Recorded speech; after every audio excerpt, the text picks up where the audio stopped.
seatbelt. Yan, alright mga kargo. Ito yung kung paano mag-seatbelt. Standard yan mga kargo.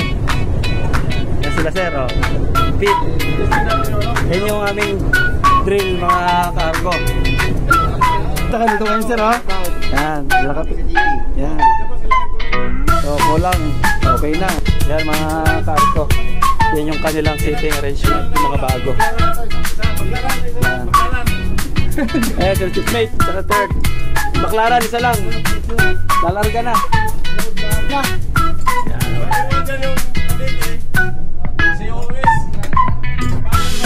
Sige sir, testingin natin. Isama na rin siya na test. Let's man.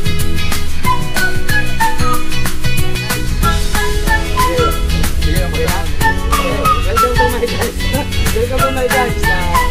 Ang unang step natin sa pagpunta na tayo ng mga PSA, titingin tayo agad sa battery. Itong red na to, pinipindot. Hindi nyo pwedeng i-press nga masisira. Pwede nyo ilagay sa uno, 1 battery, or pwede sa 2, or both. Yan. Pero kalimitan sa ginagawa natin para diretso may start, both ang ilalagay natin. Then okay na yan. Pagkatapos, pupunta tayo dito. Itong liver na to, pinipihit. Sabihin, i-hit muna natin. Ngayon, nakabitsig yan. Preheat, mainit naman yun. Pwede yun na. Pag mainit, hindi na. Pag malamig, pwede yun na i-preheat. Pero ipakita natin sa kanila yung on. Pakita natin sa kanila kung paano mag-preheat. Yan, preheat yan, tumunog. Ang start, makabit sa kabila na.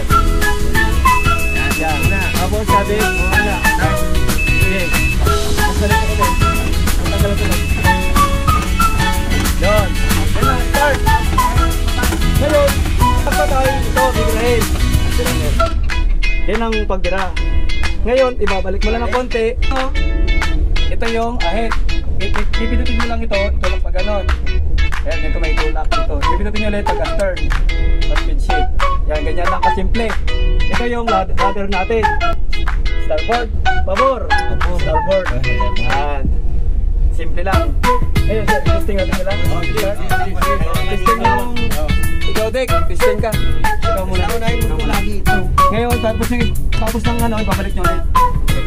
Balik nyo na. Huwag kang kalimutan.